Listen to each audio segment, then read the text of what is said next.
itu dipakai oleh para selebritis kita. Ivan Gunawan itu nggak punya pabrik, tetapi dia punya merek. Kemudian Raffi Ahmad dan lain-lain. Nah, barangkali ini ada jadi satu model.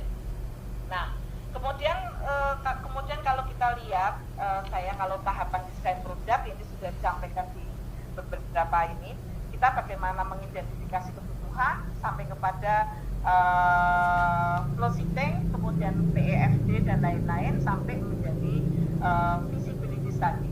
Nah, ini semua dilakukan pada kurikulum baik S1 ataupun S2 teknik kimia. Kalau S2 teknik kimia ada kelayakan bisnis. Nah, kemudian ini adalah salah satu contoh PEFD yang dilakukan. Ini adalah sangat teknik kimia sekali lah di dalam proses ini, dan para mahasiswa sudah melakukannya di prarancangan pabrik. Nah, ini adalah contoh industri ekstrak aluminium. Nah, baik, ini adalah contoh. Kalaupun kita bisa mendesain, kita juga harus bisa membuat bisnis prosesnya. Kalau kebetulan saya mengajar ekonomi teknik, kalau S2 itu ada business plan, maka kita akan lengkapkan untuk menjadi basis model. Bahkan basis model dan basis data itu bisa menjadi big data untuk kita jual, untuk kemudian para mahasiswa juga bisa nanti menjadi konsultan. Baik, terima kasih. Barangkali sharing saya moga-moga bisa menjadi ilmu yang manfaat, dan juga para mahasiswa tetap bersemangat dengan COVID, berproduktif dengan kinerja. Jadi artinya bahwa kalaupun ada di samping-samping kita ada sesuatu yang tidak baik, kita berusaha untuk selalu berpositif untuk bisa melihat COVID ini sebagai peluang. Terima kasih. Assalamualaikum warahmatullahi wabarakatuh.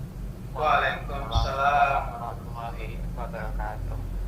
Wah, gimana teman-teman, pasti udah mulai kepikiran kan nih, kalau ternyata tuh potensi agraris sumber daya alam di Indonesia itu banyak banget teman-teman, mulai dari rumput laut, coklat, kelapa sawit, karet, sorbitol, bahkan sampai teh yang sering kita minum, kita jajan, itu tuh ternyata potensi lokalnya luar biasa banget. Nah, Bu Yuni juga tadi mengingatkan konsep kampus merdeka ala Mas Menteri, di mana kita mahasiswa sebenarnya itu kuliah, mengikuti pendidikan itu tujuannya bukan hanya untuk bekerja, tapi untuk berkarya. Bu Yuni pun menjelaskan bahwa pentingnya potensi-potensi lokal itu dikelola menjadi industri terpadu. Jadi mungkin ke depannya teman-teman mahasiswa teknik kimia UMJ atau teknik-teknik lain ini bisa nih fokus dan punya targetan untuk membuat industri terpadu coklat, industri terpadu rumput laut, dan sebagainya. Jadi harapan pada akhirnya adalah mahasiswa selama COVID-19 ini tetap harus produktif, bisa menjadi lulusan-lulusan teknik terbaik yang tidak hanya punya hard skill dalam perkuliahan, tapi punya soft skill-nya juga dalam pemecahan masalah dan sebagainya. Nah, kalau teman-teman mau bertanya, bisa disimpan dulu pertanyaannya, nanti setelah kita mendengarkan pemaparan materi dari Pak Lukman yang sudah hadir. Jadi izinkan saya membacakan CV Pak Lukman. Nama lengkap Insinyur Lukmanul Hakim IPM, merupakan lulusan sarjana teknik kimia Institut Teknologi Bandung di tahun 1991 dan mengambil profesi program insinyur di Universitas Muslim Indonesia tahun 2019. Pengalaman kerja beliau sudah sangat amat banyak selama kurang lebih 24 tahun, mulai dari di tahun 1996 sebagai manajemen trainee di perusahaan rokok dan perusahaan lain. Industri-industri lain yang beliau pernah tekuni adalah polyethylene, LNG, ANP, oil and gas, petrochemical, hingga sekarang sebagai Presiden Director dari PT LEV Solution Indonesia. Dah tanpa panjang lebar lagi, kita silahkan Pak Lukman untuk menyampaikan materinya. Oke. Hostnya sudah dipindah ke saya, Bu Yuni ya? Sudah, Pak. Ya. Oke, ya. Pak Novel dan teman-teman, saya boleh minta izin 1-2 menit sebentar, mau ke belakang sebentar aja. Oke. Panggilan alam. Siap. Sebentar ya. Ya. Nah, jadi teman-teman, for your information aja, beliau ini udah 24 tahun uh, di dunia kerja. Terakhir beliau di tahun 2018 juga bekerja sebagai senior spesialis di salah satu perusahaan di Abu Dhabi UAE, jadi Emirat Arab. Jadi beliau udah jam terbangnya tinggi banget, khususnya di dunia oil and gas, LNG, polyethylene, ethylene, dan sekarang fokus beliau menjalankan perusahaan LED Solution Indonesia di Jakarta. Itu merupakan perusahaan consulting. Nah, jadi ini bisa digali informasinya. Ya, saya menambahkan Mas Novel. Jadi, boleh Ibu, silakan. Di Pak LH juga ada Mas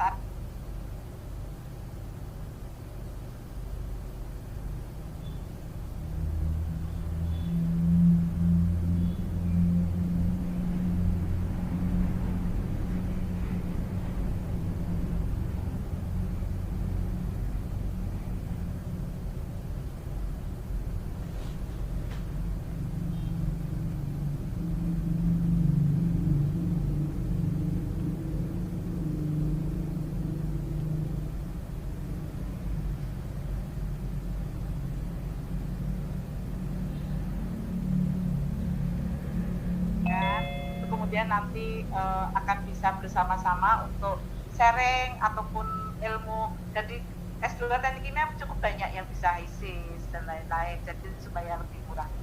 Selamat datang Pak LH, monggo. Ya, Assalamualaikum. Pak LH, waalaikumsalam.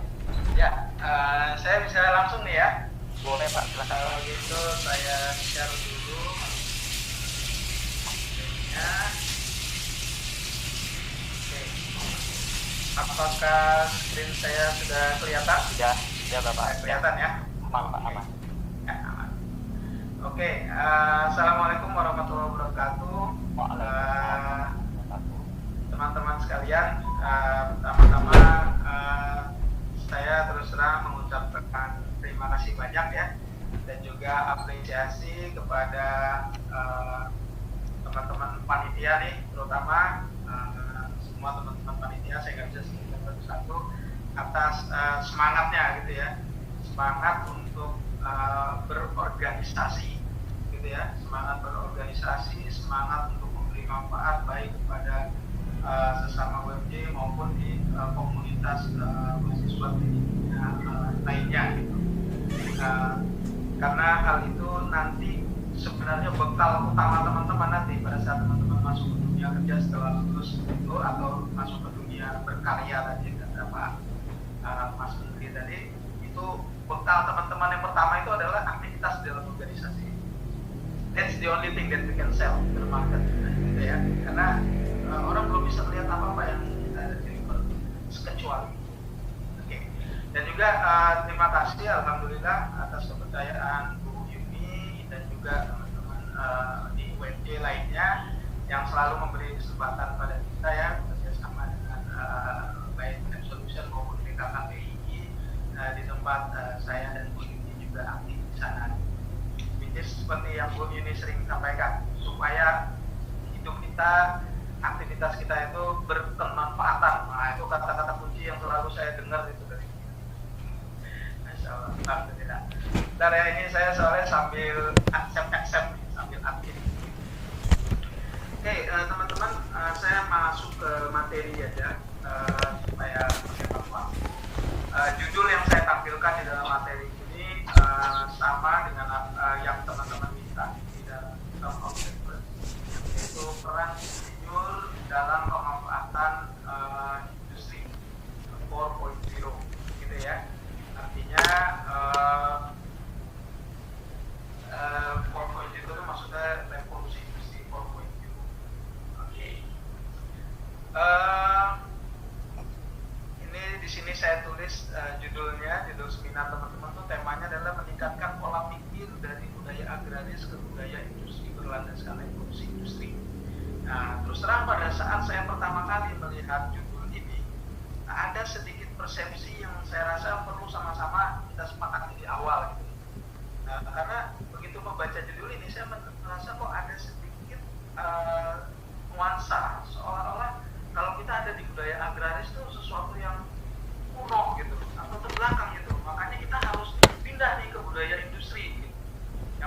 mensukseskan revolusi industri 4.0 dan lain sebagainya. Nah, makanya nanti teman-teman pada saat kita lihat materi yang akan saya bawakan, saya akan memberikan beberapa penekanan bahwa talking about revolution industry 4.0 itu tidak ada sama sekali hubungannya dengan bahwa kita jangan lagi ngurusin agraris. Ini nggak ada hubungannya. Justru nanti industri 4.0 dia akan meningkatkan nilai tambah dari industri agraris. Gitu kira-kira. Oke, itu aja yang ingin saya tekankan dari penjelasan ini. Oke, yes. Topik yang akan saya coba bawakan dalam waktu yang sekitar 40 menit ini, yang pertama ada 3 saja, yang saya rasa mungkin kalau diikutin terus bisa sampai 24 jam juga. Kita bahas singkat aja ya. Yang pertama kita coba mengulas sedikit tentang apa sih revolusi industri itu 1 sampai 4 dan kira-kira apakah sudah ada tuh revolusi industri 5.0. Nah, di media massa atau di beberapa seminar sudah sering dibahas. Nanti kita lihat. Kemudian kira-kira peran insinyur pada revolusi industri 4.0 ini seperti apa gitu? Apa insinyur jadi nggak ada kerjaan? Apakah jadi nanti hanya ahli komputer dan ahli IT yang punya insinyur IT yang punya kerjaan atau seperti apa? Nanti kita lihat sedikit. Dan kompetensi dasar apa sih sebenarnya yang dibutuhkan, karakteristiknya seperti apa di industri 4.0 atau 5.0 nanti. Nah, kita akan coba lihat sedikit. Ini profil saya yang saya rasa nggak perlu saya ulang lagi ya. Nanti teman-teman bisa lihat, tadi sudah diperkenalkan sedikit oleh Pak Novel. Hanya satu yang ingin saya tekankan di sini dari CV singkat saya ini. Teman-teman lihat di paling atas itu, nomor 2 di paling atas itu ada professional membership gitu ya, atau aktivitas-aktivitas kita selain aktivitas kerja di tempat kerja atau di bisnis kita atau aktivitas di kampus saat belajar. Nah, saya ingin tekankan ke teman-teman mahasiswa sekalian dan juga mungkin kalau ada PSBB dan sebagainya, sebisa mungkin di saat kita masih punya energi, punya banyak waktu dan lain sebagainya, kumpulin sebanyak mungkin professional achievement kita. Either aktif di himpunan mahasiswa, aktif di dalam kegiatan, aktif dalam himpunan asosiasi profesi dan lain sebagainya. Karena nanti itu yang menjadi bekal kita gitu, pada saat kita terjun ke dunia industri maupun terjun ke dalam dunia entrepreneurship. Nah, networking, teman-teman masih ingat tadi ada kata-kata kunci yang disampaikan, networking di dalam industri revolution ya, industri revolution 4.0. Ada yang bisa bantu Pak?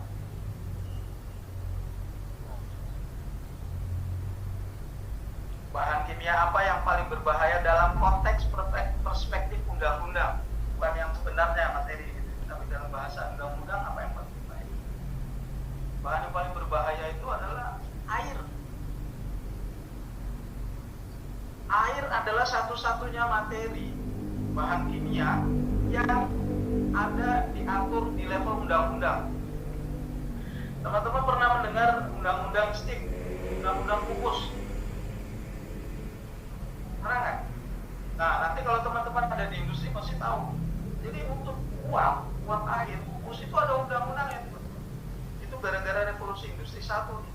Orang bikin banyak boiler, industri berkembang pesat, boiler di industri berkembang pesat, ukurannya berkembang banyak, pressure-nya makin lama makin tinggi, karena orang nggak memahami tentang aspek safety-nya, banyak meledak, akhirnya korban jiwanya banyak, termasuk di lingkungan masyarakat. Karena korban jiwanya banyak, akhirnya negara berintervensi sampai membuat undang-undang. Makanya untuk bahan yang namanya air itu ada undang-undangnya, undang-undang pupus. Ada yang pernah mendengar undang-undang peroksida, undang-undang sianida, undang-undang bahan kimia lain yang jauh lebih berbahaya sebenarnya dari air gitu. Nah, tapi itulah salah satu implikasi industri 1.0, karena orang bisa menggunakan air sebagai penggerak. Kemudian masuk ke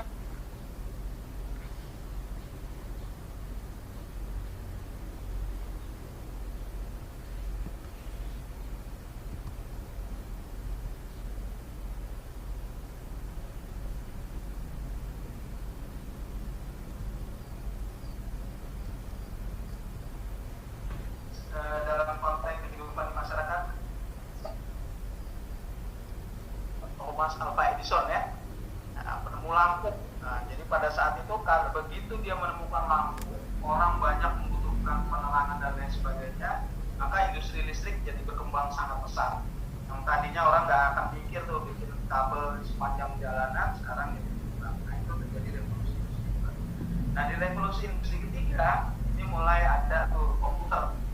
Mungkin Bu Yuni mungkin masih sama saya, kita sudah sering pakai personal komputer ya, di dalam kampus kita. Tapi mungkin dosen-dosen kami dulu kalau cerita itu mereka komputernya itu pakai yang mesin cetak gitu loh, mesin yang dibolong-bolongin itu gitu. Dan mungkin dulunya lagi lebih jadul lagi gitu, satu komputer ukurannya 1 rumah. Nah, dengan ditemukannya komputer dan automation, maka industri juga berkembang sangat pesat. Dan industri 4.0 itu sebenarnya adalah dengan ditemukannya atau konsep-konsep big data, kemudian cloud computing, internet of things dan lain sebagainya. Sehingga akhirnya orang bisa lagi mengandalkan kemampuan komputer dan mengurangi kemampuan orang dalam mengerjakan hal-hal yang rutin, yang tidak dinamis, yang tidak perlu ada intervensi orang misalnya. Nah, kalau teman-teman lihat 1-4 seperti yang saya tulis di sini, di sana tidak ada hubungan antara perkembangan industri ini dengan meninggalkan budaya agraris.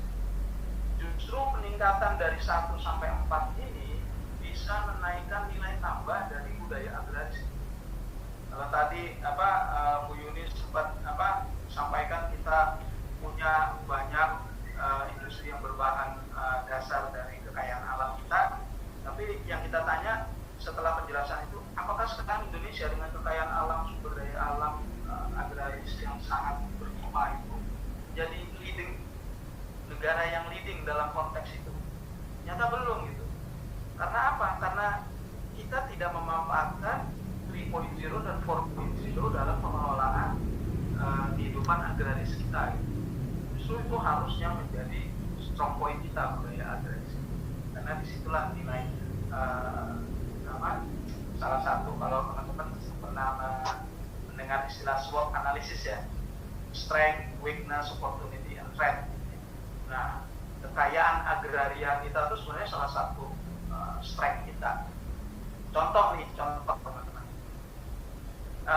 Teman-teman tahu nggak sebuah negara yang masuk dalam konteks negara maju, dia mengandalkan teknologi, pendapatan per kapitanya salah satu yang tertinggi di dunia, sistem pendidikannya dianggap sebagai sistem pendidikan terbaik di dunia. Kira-kira tahu nggak negaranya mana? Negaranya itu yang kalau dulu yang saya sempat tahu, nggak tahu kalau sekarang ya, mungkin sekitar 5-10 tahun yang lalu, itu namanya Finlandia.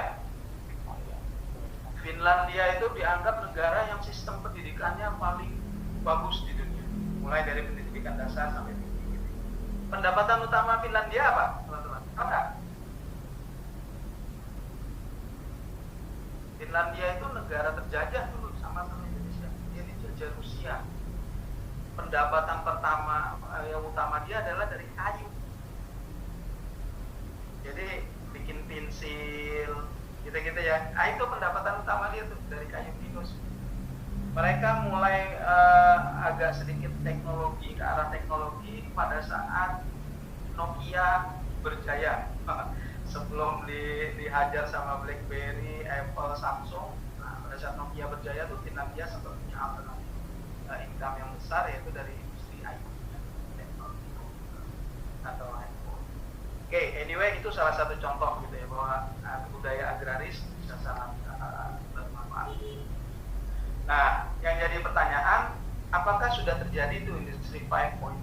Nah, ya kalau teman-teman nanti terus terang saya juga bukan ahlinya ya di dalam industri revolution knowledge ini, saya juga baca sana sini. Nah, ternyata yang dimaksud dengan industri 5.0 itu adalah bagaimana orang berinteraksi dengan robot, gitu loh, artificial intelligence. Nah, itu masih dalam perdebatan. 5.0 itu sebenarnya kata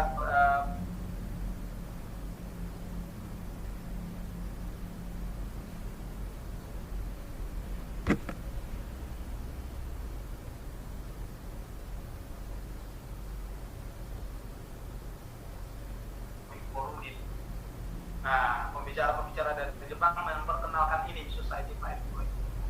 Nah, Mas, ada yang menerjemahkannya itu sebagai industri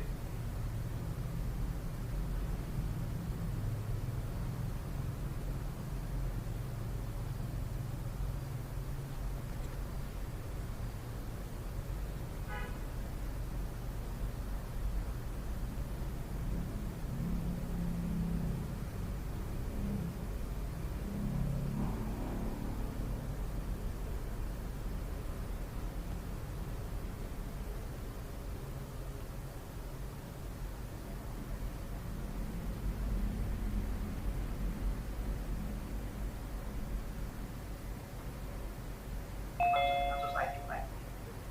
Jadi tapi anyway kita tidak dalam konteks memperdebatkan itu, makanya kita stick ke industri revolution 4.0 aja gitu ya, supaya nggak overwhelm gitu. Oke, nah dalam konteks teman-teman ingin memahami apa sih itu industri 4.0, aspek-aspek apa yang dibahas dan lain sebagainya. Nah di slide ini teman-teman sebenarnya ada sebuah website yang bagus, tempat di mana terminologi revolusi industri 4.0 itu disampaikan. Yaitu teman-teman bisa pergi ke websitenya World Economic Forum. Di sana ada salah satu bangunan yang berbicara khusus tentang Fourth Industrial Revolution. Oke, nah ini kita klik di sini, di linknya ini teman-teman bisa klik di linknya. Nah, kebenaran websitenya itu sangat interaktif sebenarnya. Asal kita login aja ke akunnya gitu ya, kita bisa akses di sana. Dia hanya butuh email address dan lain sebagainya untuk memastikan bahwa orang yang masuk ini memang orang yang ada kepentingan. Nah teman-teman bisa lihat ini, oh kalau saya mau pilih tentang aspek Fourth Industrial Revolution dalam konteks disruption to job and skill. Nah saya klik ini, maka dia akan menunjukkan aspek mana saja yang berhubungan dengan itu, dan dia mengeluarkan di sini ya. Ini kalau kita klik ini, maka dia, dia akan keluar di topik-topiknya. Oke, nah ini tentang disruption to job and skill, dan kita bisa lihat di bawahnya ada apa. Oh di sini ada justice and law dan sebagainya. Nah, sebenarnya ada yang berbicara tentang teknologi. Nah, salah satu karakteristik di industri revolution 4.0 itu bahwa teknologi itu berfusi dia. Jadi dia banyak bercampur menjadi satu. Makanya dia mengistilahkannya sebagai fusing technology. Nah, fusing technology ini macam-macam. Nanti teman-teman bisa lihat. Nah, pada saat teman-teman mengklik di sini, maka dia akan keluar materi-materi yang ada di bawah sini. Ini kalau teman-teman lihat, ini adalah materi-materi terkait 3D printing. Dan kita bisa mempelajari banyak atau membaca info-info penting terkait di sini yang berhubungan dengan foto. Nah itu kira-kira. Mudah-mudahan nanti teman-teman bisa coba cek gitu ya. Oke, kemudian konteksnya terhadap budaya agraris kita seperti apa? Nah, jadi kalau kita lihat bahwa revolusi industri itu adalah pendekatan baru dalam aktivitas industri yang memaksimalkan pemanfaatan big data dan digitalization. Nah itu kata kunci di 4.0 teman-teman. Artinya tadi industrinya Bu Yuni di bidang aloe vera gitu ya, itu sebenarnya bisa akan sangat bernilai tambah pada saat Bu Yuni atau teman-teman di UMD menggerakkan itu dengan menggunakan pendekatan industri revolution 4.0 atau revolusi industri 4.0. Bagaimana supaya efisien prosesnya seperti apa, gerakannya seperti apa dan lain sebagainya. Nah, dan ini bisa diaplikasikan di hampir semua bidang industri, termasuk di agrobisnis atau budaya agraris. Jadi harapannya kita bisa sama memiliki persepsi yang sama bahwa revolusi industri 4.0 tidak berarti kita meninggalkan budaya agraris kita, tapi justru memperkuat salah satu strong point kita di agraris untuk mendapatkan nilai tambah yang jauh lebih besar. Oke, yang berikutnya peran insinyur. Nah, peran insinyur seperti apa? apa? Apakah akan menghilang insinyur kimia, insinyur sipil, insinyur mesin dan lain sebagainya? Nah, ternyata tidak ya teman-teman ya. Jadi ternyata si revolusi industri 4.0 itu dia justru memperkuat pencapaian keinsinyuran yang ada sekarang, gitu ya. Dia memberikan kesempatan potensi-potensi kemajuan yang sudah dicapai semua bidang keinsinyuran itu untuk menjadi lebih optimum dengan pendekatan teknologi baru yang sangat erat hubungannya dengan penggunaan digitalisasi, yaitu robotik, bionic, nanoteknologi, artificial intelligence, data analytics, internet of things, dan lain-lain semuanya. Sedangkan peran insinyur itu tetap penting dan dominan, gitu ya. Jadi jangan sampai berkecil hati, bahwa nanti insinyurnya nggak ada kerjaan, ini salah itu ya. Dan itu pemahaman yang kurang pas. Kenapa teman-teman? Karena at the end itu mau kita punya e-commerce, mau kita punya tentang kayak Zoom gini nih. Zoom ini kan salah satu bentuk revolusi industri 4.0 nih. Tapi at the end di belakang sana produknya tetap harus dibikin.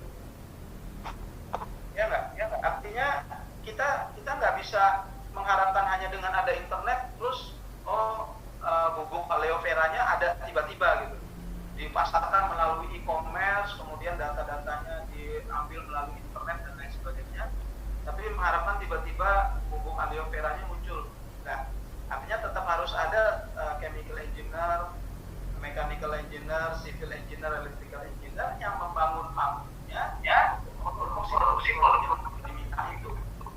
Jadi itu tetap penting dan dominan, gitu ya, perannya insinyur ada sekarang. Dan bahkan insinyur itu adalah pemain utama dalam 4.0. Seperti tadi ada Bu Tika menjelaskan bahwa orang tuanya di desa dulu adalah petani, anak petani dan lain sebagainya. Nah, mungkin pertumbuhan bisnis atau nilai tambah di dalam usaha keluarga yang petani itu mungkin tidak akan bisa sama cepatnya jika ada salah satu anaknya yang terjun di dalam industri 4.0 mengelola pertanian di situ. Nah itu kalau dipakai itu, mungkin anak-anak itu yang akan nanti memajukan agraris yang sudah dilakukan oleh orang tuanya. Nah yang bisa melakukan itu ya insinyur ini. Oke, nah ini saya faksi kotak merah gitu ya. Agriculture adalah competitive advantage dimiliki oleh bangsa Indonesia. Tadi Bu Yuni sempat menyinggung Haldin, salah satu perusahaan agriculture yang menjadi itu yang importir aloe vera ya Bu Yuni ya. Tadi belum ada produksi kata Bu Yuni, aloe vera ada diimpor dan diimpor ada Haldin. Itu kan sebenarnya jadi pertanyaan gitu. Ya kayak apa lagi Indonesia justru salah satu contoh yang mirip sama itu ini Bu Yuni, cengkeh. Ya. Indonesia itu penghasil cengkeh terbesar. Iya. Sebenarnya sekarang juga Bu Yuni. Ya. Tapi kita bukan orang yang memanfaatkan hasil atau nilai tambah yang ada di dalam cengkeh itu secara maksimal. Yang mengekstrak orang lain, nilai tambah ekstrak cengkehnya yang menikmati adalah orang lain. Ya. Bisa menambahkan Pak? Boleh Bu Yuni. Jadi cengkeh itu sekarang sudah diekstrak sama Indeso, sama Java Plant. Jadi sekarang mereka sudah bisa mengekstrak itu dan menjadi ekspor. Tetapi memang ekspor ini tidak masuk ke database karena bukan ini Pak, bukan yang kalau di perdagangan itu yang bisa masuk ekspor itu adalah ekspor yang ada HS-nya itu utama. Nah, kalau yang kecil-kecil gini nggak masuk, tetapi sebenarnya mereka sudah lakukan ekspor yang untuk kebutuhan itu. Tapi ya sebatas sampai kepada minyaknya ya. Iya. Tetapi belum sampai kepada yang sifatnya sudah PA ya, seperti untuk dokter gigi dan lain-lain. Baik, semangat para mahasiswa. Nah, artinya sebenarnya peran kita banyak diminta di situ tuh, peran-peran dari Fakultas Teknik, insinyur-insinyurnya untuk mengelola itu dengan sehingga nilai tambahnya ada di dalam Indonesia. Masukan aja sedikit Bu Yuni, saya sempat browse kemarin beberapa waktu lalu, karena saya sebenarnya sama beberapa orang teman sedang men-setup sebuah bisnis untuk dalam konteks ekstrak yang essential oil. Sebenarnya ada produser yang cukup bagus di Indonesia terkait minyak-minyak atsiri ini, dan juga dia menggunakan teknologi yang sebenarnya sangat engineering banget tapi sederhana. Yaitu teman-teman nanti bisa lihat nama perusahaannya adalah Pan Aroma. Perusahaan Pan Aroma ini pakai V ya, VAN Aroma, sambung aja nanti cari di internet, dan cukup bagus penjelasan yang mereka berikan di websitenya termasuk sejarah bisnisnya. Nah itu ternyata kalau saya baca ya, dia di awal tahun abad 19 gitu ya, awal abad 20 sorry. Itu awalnya dia adalah perusahaan India. Pan Aroma ini pusatnya ada di Belanda, saya lupa nama perusahaan besarnya, tapi ada grupnya, ada internasional gitu. Itu ternyata dia diawali hanya dari orang yang tukang jual botol minyak. Awalnya dia hanya penjual botol minyak, sampai akhirnya dia sekarang memproduksi itu sendiri dengan teknologi metode-metode ekstraksi yang kita banyak pelajari di dalam mata kuliah kita, solvent extraction dan lain sebagainya. Oke, anyway, di slide ini saya kembali ke slide, teman-teman bisa lihat ada beberapa role yang akan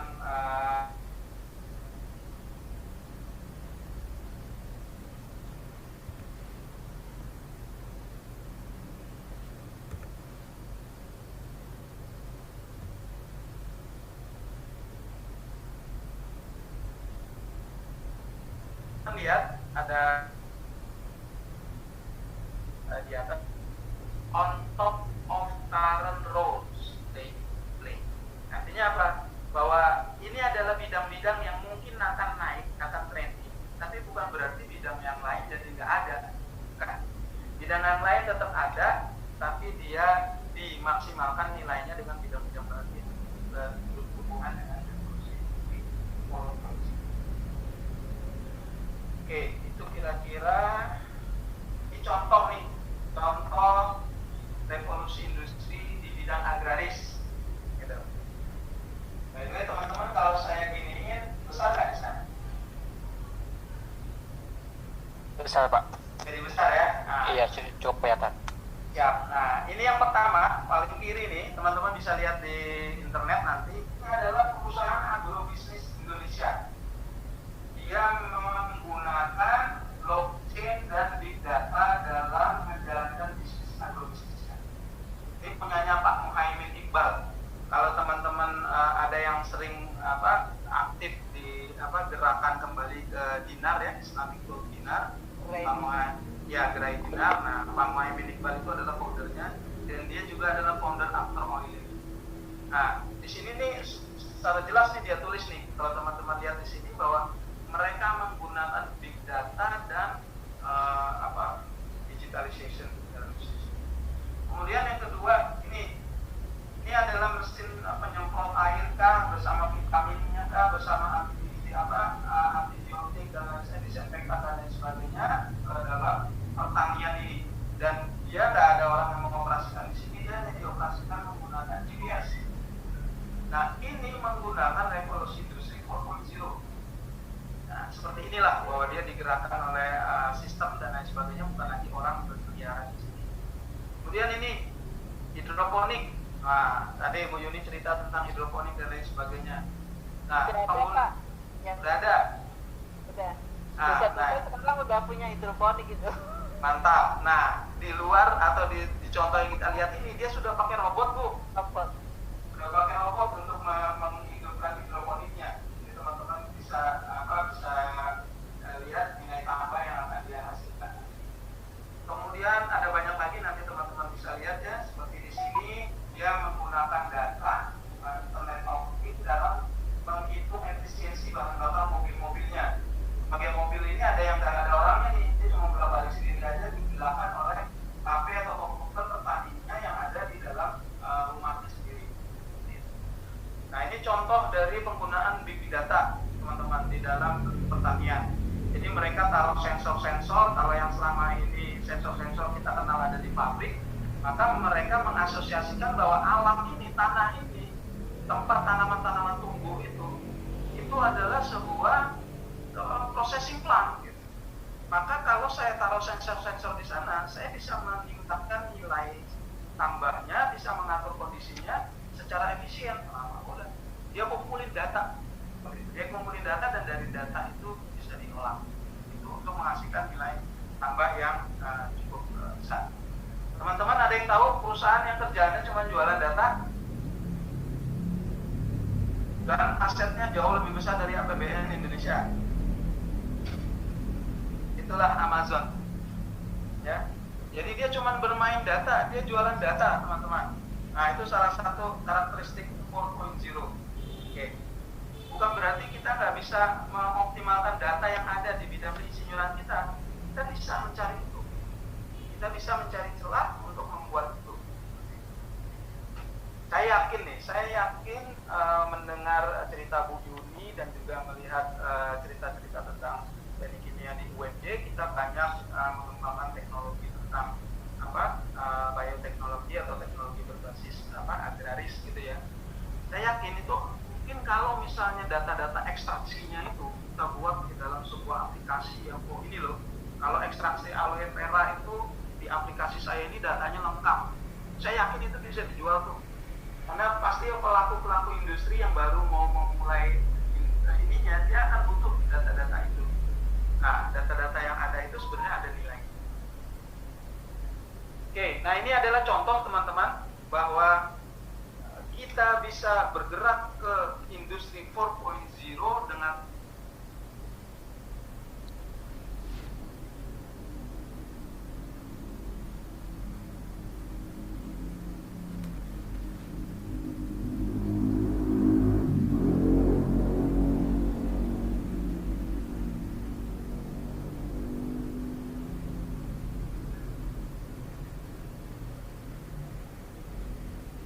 apa sih di revolusi 4.0?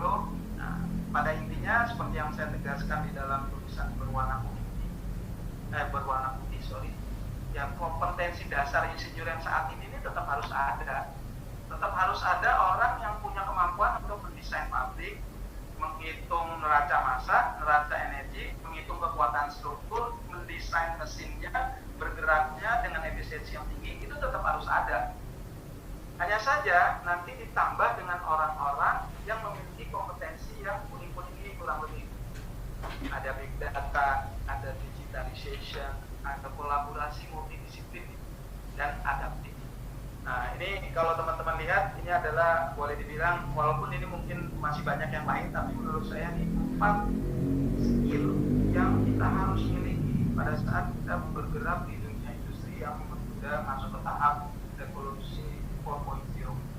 Artinya apa? Kita harus adaptif. Pada saat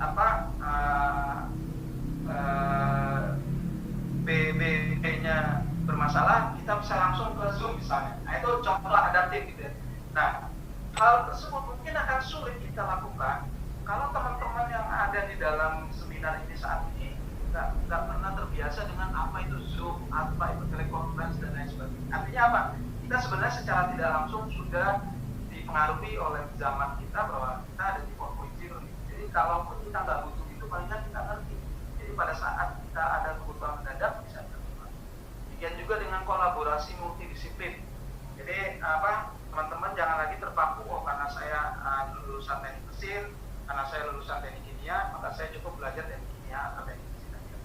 Nah, itu pendekatan yang kurang pas, karena di era sekarang justru eranya menjadi kolaborasi. Jadi nggak ada satu disiplin yang bisa bergerak sendiri, semuanya berkolaborasi. Dan juga big data serta digitalization.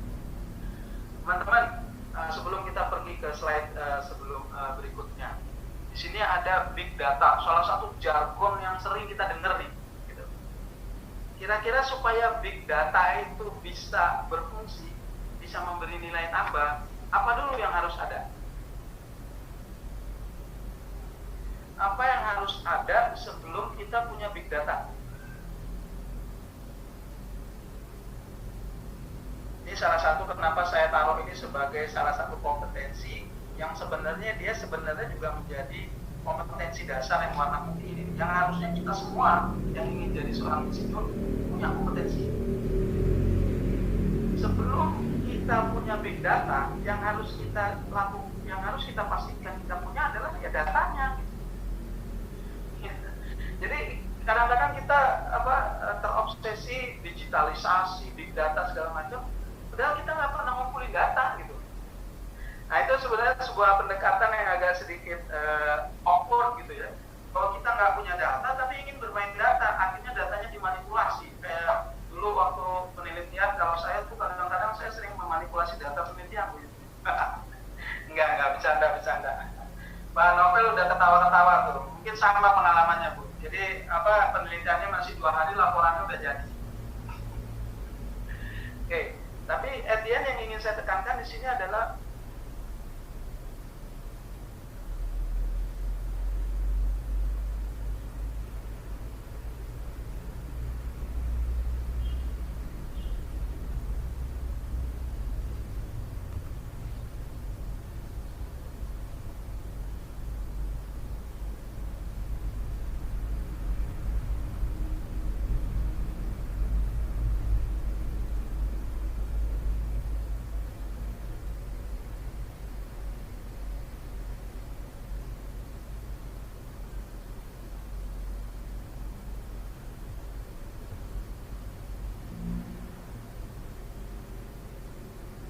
secara naluriah aja mempertimbangkan, oh kira-kira saya butuh data temperatur, saya butuh data pressure, saya butuh data kualitas udara, saya butuh data apakah ada kontaminan yang masuk ke dalam reaktor dan lain sebagainya.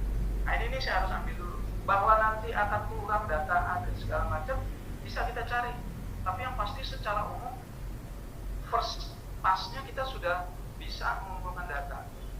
Nah, saya ambil sebuah anekdot gini, teman-teman yang akan menjadi insinyur yang sangat profesional. Kalau kita analogikan kepala kita ini adalah sebuah senjata, gitu ya. Insinyur ini kepala ini adalah sebuah senjata nih, badan kita ini senjata. Maka senjata itu akan berpengaruh nggak kalau nggak ada pelurunya? Nggak ada kan? Nggak akan ada pengaruhnya kalau tidak ada pelurunya, gitu ya. Senjata itu hanya bermanfaat atau ditakuti orang atau punya kemampuan yang dikhawatirkan jika dia peluru. Nah, dalam konteks insinyur, pada saat kepala kita adalah senjata kita, maka data itu adalah peluru. Kalau teman-teman menjelaskan sesuatu, either pada saat nanti presentasi penelitian ke Bu Yuni atau ke Bu Nurul atau ke aktivitas akademik lainnya yang ada di jurusan atau di kampus, selama teman-teman punya data, teman-teman saya yakin pasti bisa menjawab semua pertanyaan, semua challenge dengan confident, gitu. Karena sebenarnya yang dilakukan oleh penguji-penguji kita termasuk nanti di dunia industri adalah men-challenge untuk mendapatkan confidence bahwa keputusan atau argumen yang kita berikan itu berdasarkan berbasis kenyataan, bukan asumsi. Gitu. Nah, untuk mendemonstrasikan itu apa? Data. Ketika kita bisa menunjukkan data, udah. Saya yakin orang-orang tidak akan banyak bertanya, men-challenge dan lain sebagainya, karena dia data. Paling nanti yang dilakukan adalah memverifikasi datanya valid atau enggak, bagaimana cara dapat datanya dan lain sebagainya. But once it is answered, then they will accept it, whether they like it or they don't like it. Saya punya pengalaman yang sangat baik terkait itu. Jadi dulu di tempat saya bekerja, saya kebenaran menjadi senior proses engineer di salah satu. By the way, Pak Novel, waktu saya ada berapa? Masih berapa menit? Sekitar 10 menit lagi, Pak. Oke, saya ceritain ini sedikit. Jadi di tempat kerja saya tuh dulu ada sebuah extruder. Extruder itu bagaimana cara kita membuat molten polymer ya, plastik gitu ya. Dia nanti dilelehkan keluar ke dalam. Teman-teman pernah melihat alat untuk bikin mie nggak? Yang didorong keluar jadi panjang-panjang. Iya. Nah, itu di pabrik polimer kayak di Chandra Asri atau di PT PGI di Cilegon dan lain sebagainya, itu ada namanya extruder. yang masuk bukannya bahan mie tapi bahan polimer plastik, polietilen. Nah itu dimasukkan, digiling sama extrudernya, gara-gara digiling dia bergesekan jadi panas, akhirnya meleleh, kemudian ditekan lewat die plate, yaitu logam yang berbolong-bolong itu sehingga keluar menjadi seperti ini. Nah pas dia keluar seperti ini, dia akan dipotong oleh cutter, jadi nanti ujung-ujungnya kayak biji-biji. Nah seperti itu. Pada saat itu kita memproduksi produk baru yang melt index-nya sangat rendah atau viskositasnya sangat tinggi, gitu. Sehingga pada saat saya mempresentasikan itu ke Asia Pacific Technology Director di BP Chemicals pada saat itu, dia langsung bilang, teman, it will not work, you will damage my equipment. My extruder will be broken because of the very high temperature, very high pressure related with this. So I'm not convinced. Saya sebenarnya memang sengaja nunggu mereka ngomong itu. Karena apa? Saya punya data, gitu. Saya ingin mematahkan argumentasi mereka itu dengan data. Begitu dia bilang itu, saya keluarin datanya. Yang you bilang bahwa pressure-nya akan tinggi sehingga mematahkan die plate Anda, saya bilang ini datanya. Saya sudah lakukan semua data selama 15 tahun PMI beroperasi. Ini loh datanya, saya ekstrapolasi dan lain sebagainya. Pada viskositas ini melting pressure Anda tidak akan memecahkan die plate. Yang kedua, Anda mengkhawatirkan temperaturnya overshoot sampai tinggi sekali. Itu hanya asumsi. Kenapa? Karena saya punya data dan ini data. Akhirnya apa teman-teman yang mereka lakukan setelah saya seperti itu? Lukman, you have convinced me in this aspect, so go for this trial. Ini trial pertama nih di BP Chemical seluruh dunia, karena semua orang pada takut melakukan itu karena mereka tidak convinced, tidak diyakini. Pada saat kita melakukan itu, alhamdulillah mereka convinced, kita yang pertama memproduksi grade itu di Indonesia, dan alhamdulillah trialnya sukses. Nah itu salah satunya kalau teman-teman sering lihat drum-drum plastik yang untuk bahan kimia yang warnanya biru, gede-gede ya. Nah itu ada spek tertentu tuh. Nah, salah satu speknya itu density-nya harus tinggi dan viskositasnya sangat tinggi supaya dia memiliki kekuatan yang diharapkan. Nah itu salah satu aplikasinya itu sebenarnya polimer yang kita mau buat. Nah itu salah satu success story dari big data. Which is artinya apa? Adakan dulu datanya supaya kita bisa analisis. Nah digitalisasi itu nanti Pak Novel sama teman-temannya yang pada saat nongkrong di kafe lah bicara tentang gitu. Oke, itu aja teman-teman. Nah di dalam dunia keinsinyuran di Indonesia, saya yakin teman-teman sudah sangat sering mendengar terkait Persatuan Insinyur Indonesia ya. Nah, kita pun sudah bergerak mengikuti irama dari revolusi industri 4.0. Nah, yaitu tadi data. Sekarang bagaimana Persatuan Insinyur Indonesia bisa mengoptimalkan keberadaan skill-skill insinyur di Indonesia kalau kita nggak punya data, insinyur Indonesia ada berapa, bidangnya apa aja, datanya valid apa enggak, bidang ahliannya mana dan lain sebagainya, sudah tersertifikasi atau belum, tinggalnya di mana dan lain sebagainya. Kalau itu tidak ada, kita sulit untuk mendapatkan mengolah data itu sehingga bisa memajukan keinsinyuran. Nah, makanya di PIG saat ini salah satu tool yang sedang kita buat dalam konteks industri 4.0 adalah bagaimana kita merapikan database insinyur Indonesia yang ada di Indonesia. Yaitu artinya nama aplikasinya ini adalah Symphony. Symphony inilah nanti yang akan menjadi database insinyur Indonesia. Nah, kalau di antara peserta seminar ini ada yang sudah lulus atau sudah hampir lulus dan sebentar lagi jadi insinyur, maka pastikan teman-teman nanti masuk datanya ke sini. Hingga nanti siapa tahu ya, kita nggak tahu, jangan-jangan besok-besok cara BUMN atau perusahaan di Indonesia mencari resource di bidang engineering, yang pertama adalah dia lihat di sini. Dia tidak akan langsung buka lowongan dan lain sebagainya, dia hanya lihat orang yang paling kompeten di sini, yang paling sesuai bidangnya sama saya yang mana gitu. Nah, dia akan melihatnya ke sistem. Nah, by the way, asumsi saya teman-teman semua sudah pada paham ya, bahwa saat teman-teman lulus nanti dari S1, teman-teman itu baru mendapatkan gelar sarjana teknik. Nah, berdasarkan undang-undang keinsinyuran, teman-teman harus mengikuti program profesi insinyur jika teman-teman memilih berkarir di bidang keinsinyuran. gitu ya. Kalau memang mau berkarir di bidang perbankan ya nggak usah repot-repot. Oke, nggak perlu. Tapi kalau teman-teman memang memilih jalur insinyuran, teman-teman harus ikut program profesi insinyur untuk mendapatkan gelar insinyur. Sama kalau dokter, sarjana kesehatan ya, sarjana kedokteran, kemudian dia ikut magang selama 2 tahun, didampingi oleh dokter-dokter senior, maka dia akan mendapatkan gelar dokternya. Setelah mendapatkan gelar dokter pun belum tentu dia belum bisa langsung praktek. Dia harus punya izin praktek, dia harus registrasi, harus uji kompetensi. Nah, insinyur pun nanti gitu. Setelah teman-teman ikut program profesi insinyur, teman-teman harus mengikuti uji kompetensi di lembaga sertifikasi profesi, salah satunya di PII, dan kalaupun ada yang lain harus diakreditasi oleh PII. Nah, saya dan Bu Juni ini salah satu anggota majelis penilai untuk di bidang teknik kimia dan dalam uji kompetensi. Kalau lulus dari sana baru mendapatkan gelar insinyur profesional, bisa IPT, bisa Madya, bisa utama, baru mendapatkan yang namanya surat tanda registrasi insinyur. Nah, surat tanda registrasi insinyur itu ini ya, kalau saya ketiin, nah ini nih yang ini nih. Nah, kita perlu nih, sama kayak kalau dokter punyanya STR namanya, surat tanda registrasi, baru dia bisa praktek. Kalau insinyur juga harusnya gitu. Mungkin ada yang bertanya nih teman-teman, Pak, kalau saya nggak punya IPM atau nggak punya SRI, setelah lulus dari teknik kimia atau teknik mesin, UMJ saya bisa kerja nggak? Jawabannya ya bisa kerja mah bisa gitu. Tapi nanti pada saat Anda tidak punya IPM atau STRI ini, teman-teman tidak punya nilai tambah. Karena apa? Karena teman-teman tidak bisa menjadi penanggung jawab praktek keinsinyuran.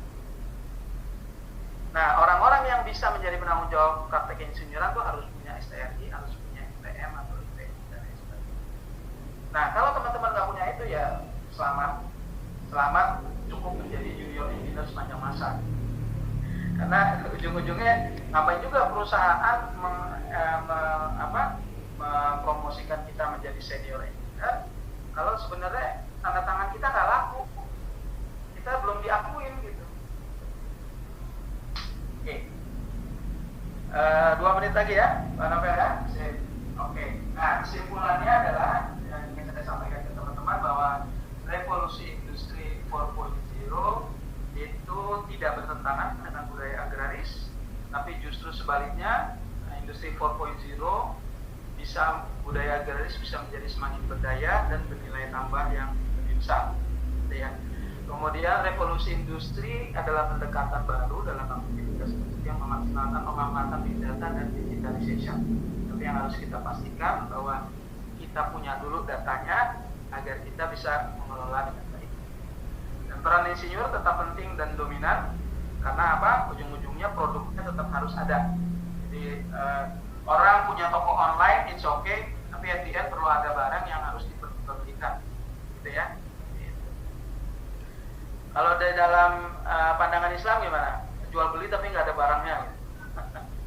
Itu sebenarnya nggak halal ya, teman-teman ya. Kalau nggak ada barangnya diperjualbelikan. Nah, terus yang terakhir, pada saat nanti teman-teman sudah lulus atau saat ini sudah lulus, pastikan bahwa kita masuk ke dalam asosiasi profesi kita, pastikan nama kita terdaftar.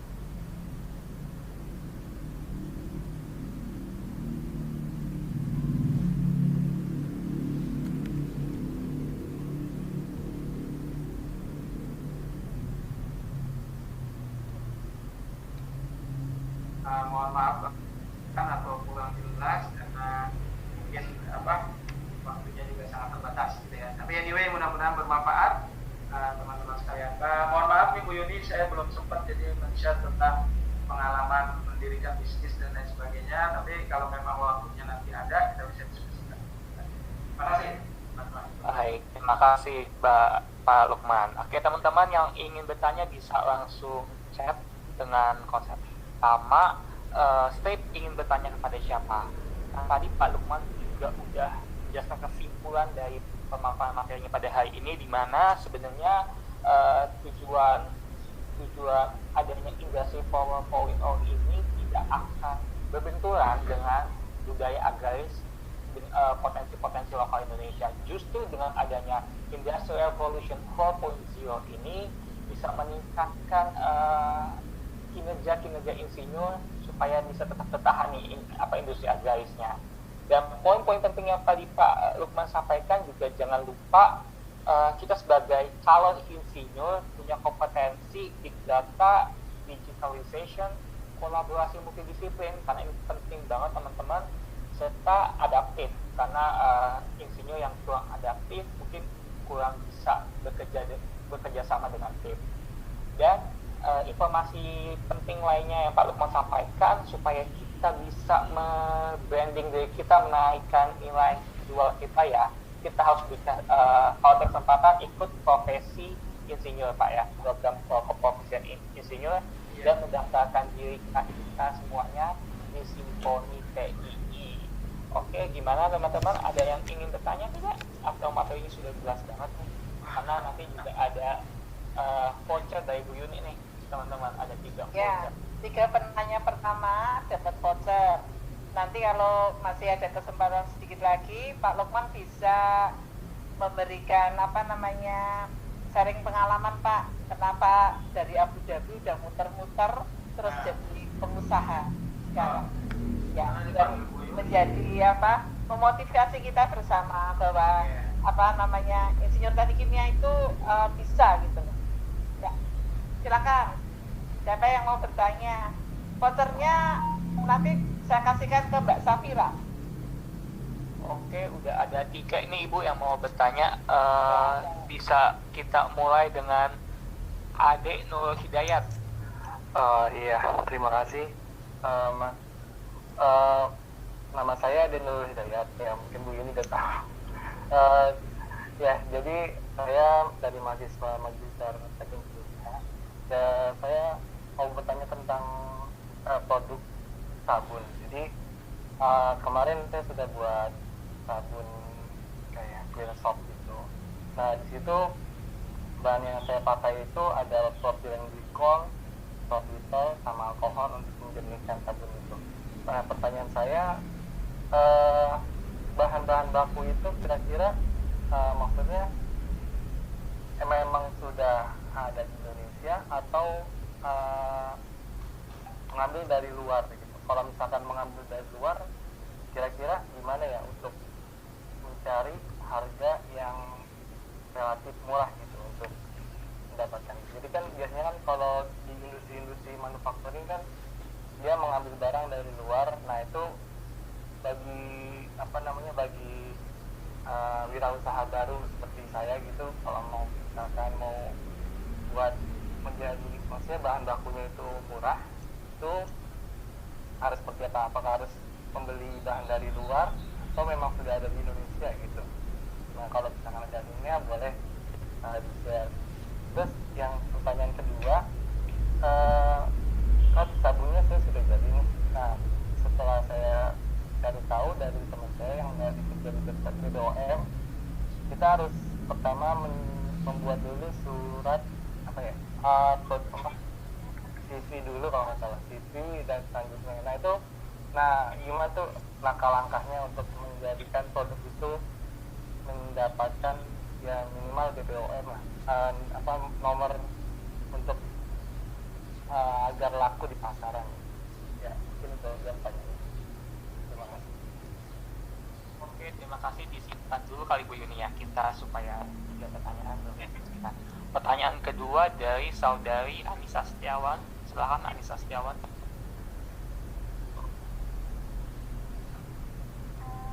Mau bertanya kepada apa saja keuntungan yang didapat oleh mahasiswa jika ia mengembangkan industri berbasis aloe vera, dan apakah ada kekurangannya? Cukup sekian pertanyaannya. Gimana Mbak? Tolong diulang. Jadi, oke, boleh diulang Anissa. Apa saja keuntungan mahasiswa yang didapat ketika mengembangkan industri berbasis aloe vera, dan apakah ada kekurangannya Ibu? Ya. Terima kasih. Oke, di sesi sesi ini terakhir ada Muhammad Fahri Bahasya, silakan.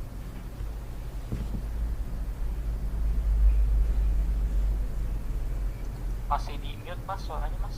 Oh maaf. Assalamualaikum warahmatullahi wabarakatuh.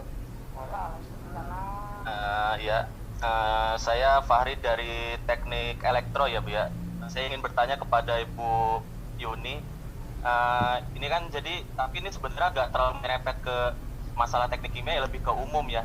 Jadi pertanyaan saya tuh, ya misalnya kan mahasiswa ini gimana caranya tuh supaya lebih produktif gitu kan.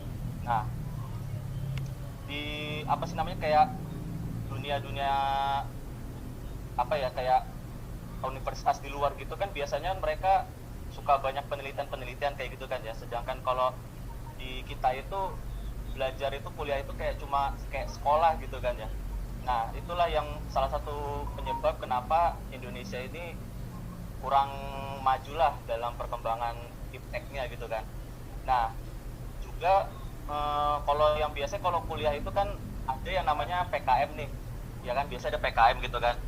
Nah cuma untuk memang minatnya cukup bagus, cuma menurut saya sih masih kurang ya, maksudnya gimana caranya supaya mahasiswa ini kan beda-beda karakternya, ada yang mungkin males kan, ada yang mungkin dia itu bisa bersemangat untuk melakukan apa kayak penelitian gitu kalau ada dorongan dari dosen. Nah, jadi sekiranya gimana sih langkah-langkah yang harus dilakukan oleh kampus supaya mahasiswa ini jadi aktif dalam penelitian demi kemajuan universitas ataupun bangsa dan negara gitu Bu. Ya itu dari saya. Dari universitas mana Mas? Universitas Muhammadiyah Jakarta UMJ, FTUMJ. Elektro ya? Iya Bu. Oke baik, sudah saya simpulkan pertanyaan-pertanyaannya. Yang pertama dari Ade Nur Hidayat bertanya tentang inovasi produk sabun. Apakah bahan baku tadi sudah diproduksi di Indonesia, dan bagaimana cara teknis pendaftaran untuk BPOM? Mungkin bisa dijawab Bu Yuni atau mungkin Pak Lukman bisa menambahkan. Untuk saudari Anissa bertanya tentang keuntungan dengan kelemahan pengembangan industri aloe vera bagi mahasiswa. Dan yang terakhir Fahri dari Teknik Elektro bertanya bagaimana mendorong semangat mahasiswa supaya dia berani buat berkreativitas lewat PKM, penelitian dan sebagainya.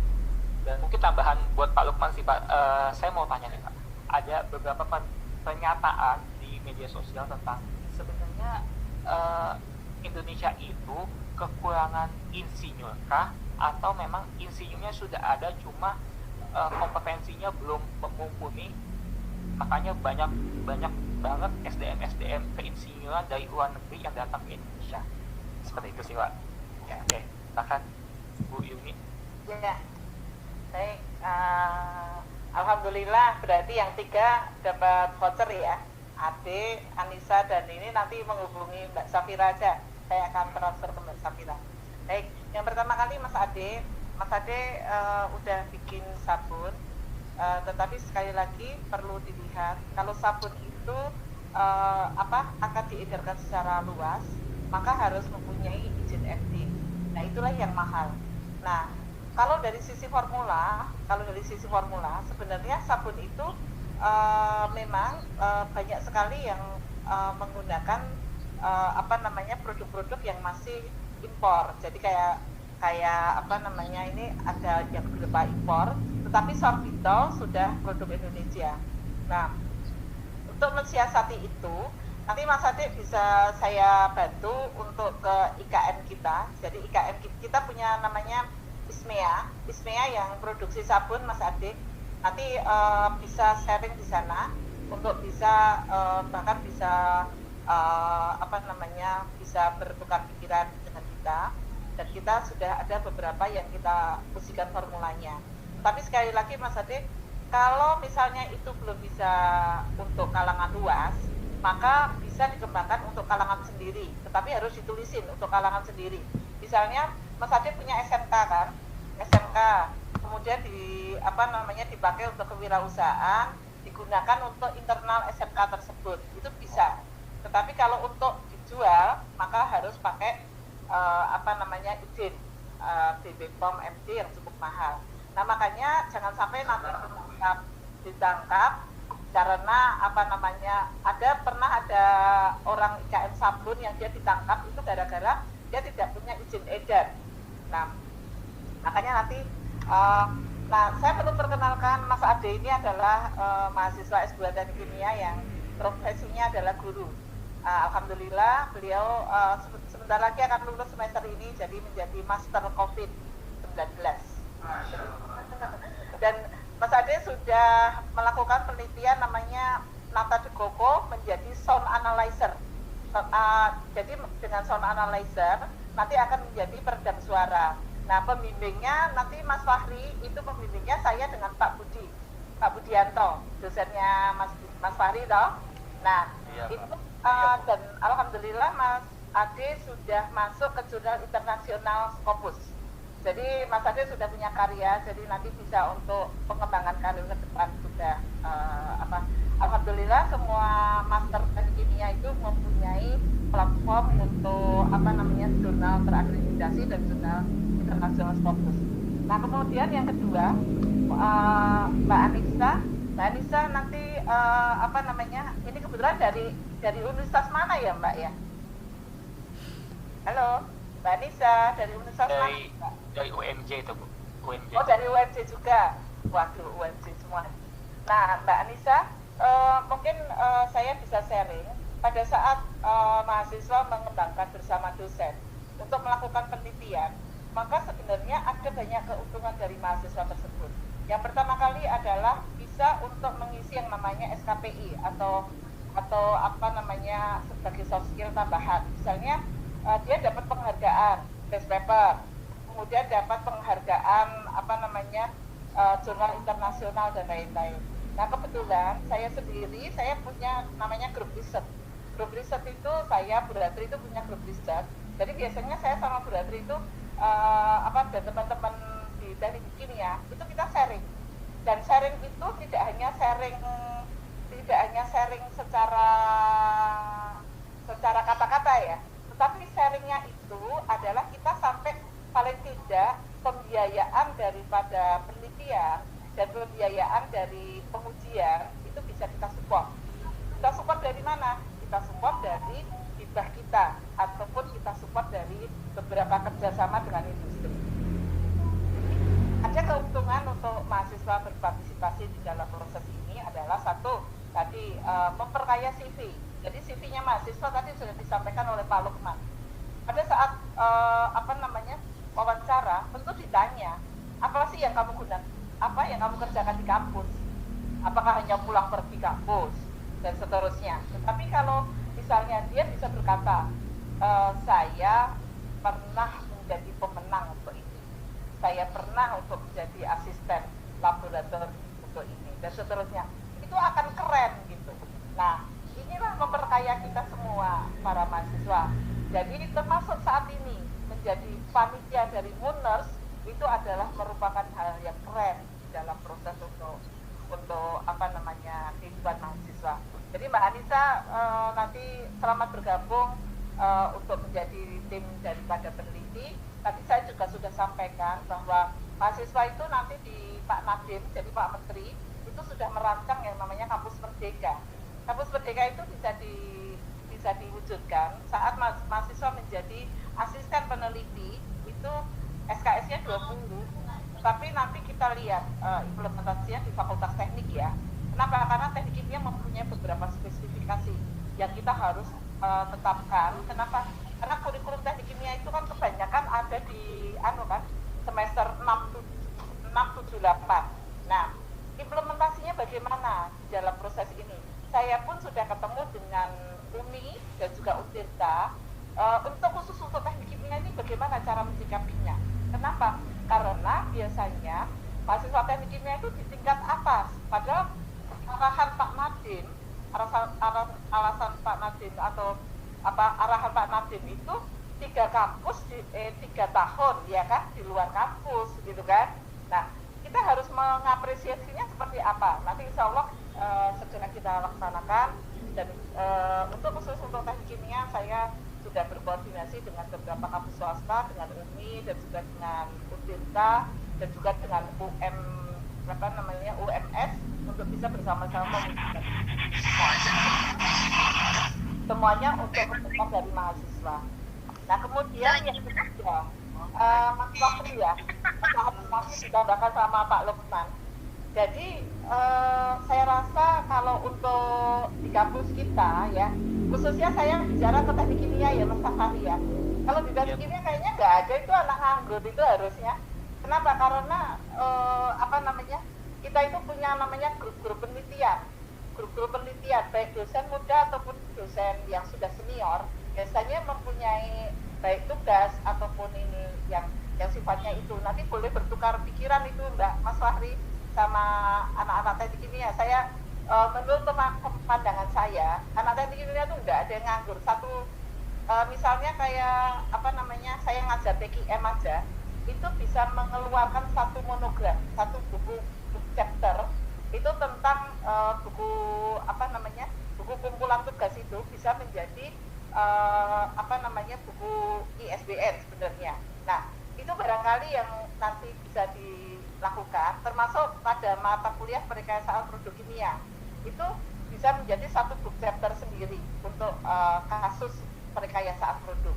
Nah nanti Mas Fahri bisa berbicara kepada Prodi untuk bagaimana menggerakkan ini semua karena gerakan ini tidak bisa untuk satu prodi saja. Kenapa? Karena nanti perkuliahan kampus Merdeka ini akan melibatkan anak elektro bisa ngambil ke teknik kimia bisa mengambil ke elektro untuk mata kuliah apa yang memang bisa diekvivalensikan.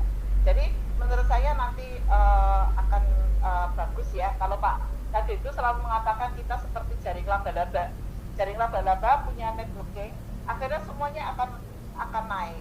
Nah moga-moga kita semua akan bersiap untuk ke sana dan menjadi salah satu. Nah, kalau di teknik kimia ada satu hal praktis yang bagus itu adalah kalau PKM nggak menang biasanya mereka diikutkan kepada penelitian dosen. Jadi PKM yang kira-kira nggak menang nanti biasanya dosennya mengikutkan kepada dosen yang kira-kira punya pembiayaan dan lain-lain. Barangkali nanti bisa Mas ya, bisa sharing. Nah kebetulan di teknik kimia itu memang dosennya nggak mau berpangku tangan. Jadi memang teknik kimia itu hampir semua dosennya punya pembiayaan hibah itu. Dan saya juga nggak tahu kok pada rajin-rajin penelitian itu Pak Lukman. Jadi memang nggak saya berpikir bahwa ITB, UGM, UI itu punya pasar. Tetapi UMJ itu juga punya pasar. Dengan apa? Dengan kekayaan Muhammadiyah. Jadi Muhammadiyah itu punya teman, punya networking di masing-masing kota. Jadi kita punya networking dengan UMY, dengan UMS dan lain-lain. Nanti insya Allah Mas Fahri pokoknya selalu berkompeten untuk itu dan selalu maju dan juga selalu dimulai dari diri sendiri untuk bisa mengembangkan dan berinteraksi teruslah untuk kebaikan prodi ya. Insya Allah bisa dianukan karena sekarang kan Pak Haris juga sudah S2 di UI, Pak Dekan juga Pak Budianto juga punya penelitian yang bagus untuk itu. Pak Fabioni itu udah pergi ke mana ya, Prancis atau enggak untuk studi lanjut. Jadi elektro juga hebat dalam hal ini. Baik, terima kasih Pak Moderator. Silakan Pak Lukman menambahkan. Baik, silakan Pak Lukman. Oke, tadi tentang sabun. Mas Ade, katanya tadi gimana cara bikin usahanya gitu kan. Kalau berdasarkan pengalaman saya, cara bikin perusahaannya nggak usah terlalu banyak dipikirin, langsung bikin aja. Jadi tinggal, kita bukan orang yang ngerti tentang izin-izin itu, jangan dipusingin sama itu, tinggal datang ke notaris aja Bang.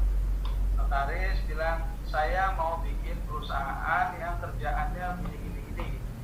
Nah nanti biar mereka yang mikir. Nah, kesian lah nanti jurusan itu nggak ada yang kerja, repot kalau misalnya kita nggak ada. Tapi enggak, intinya sebagai sharing aja seperti waktu saya berniat membangun perusahaan